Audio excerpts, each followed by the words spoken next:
Yo, what's up guys? For today's video, pupunta tayo ng Waipo. Kung makikita nyo nga ngayon, puro biyak na bundok yung mga dinadaanan natin. Nakapagtaka lang no, ilang taon kaya nila ginawa itong kalsada na to. Kaya nga pala tayo pumunta ng Waipo guys, para magalat tsaka i-celebrate yung birthday ni Joseph. Nagdala rin pala kami na fishing rod guys, para mga isda mamaya doon. Wala pa ngayon, high tide pa kasi.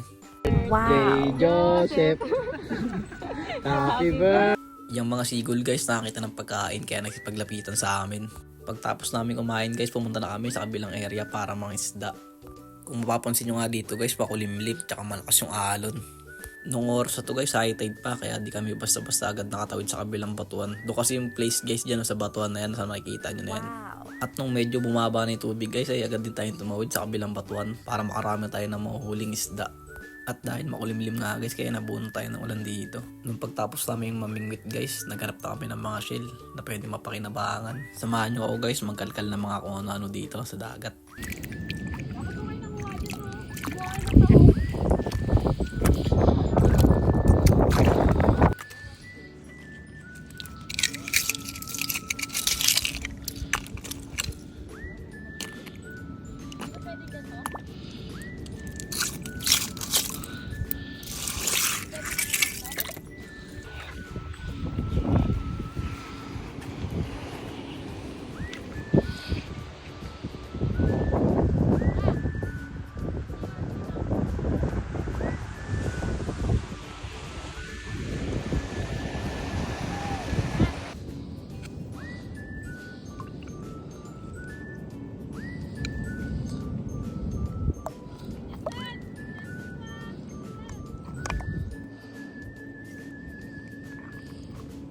Uy, nagawa mo dyan ah.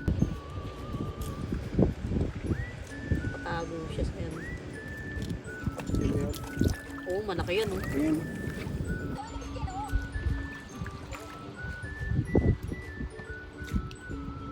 At pagkatapos lahat ng yun guys, ay nakarami tayo. Bukod sa isda, nakarami rin tayo ng tahong. Kung mapapansin nyo rin dito guys, sobrang low tide na. Kaya yung mga ibon, kanya-kanya nang hahanap ng mga shell na makakain nila. Maingay ang mga ibon guys, nagagawa ng mga shell. Tsaka sobrang lakas din ng hangin sa oras na to. Ito guys, paparinig ko sa inyo.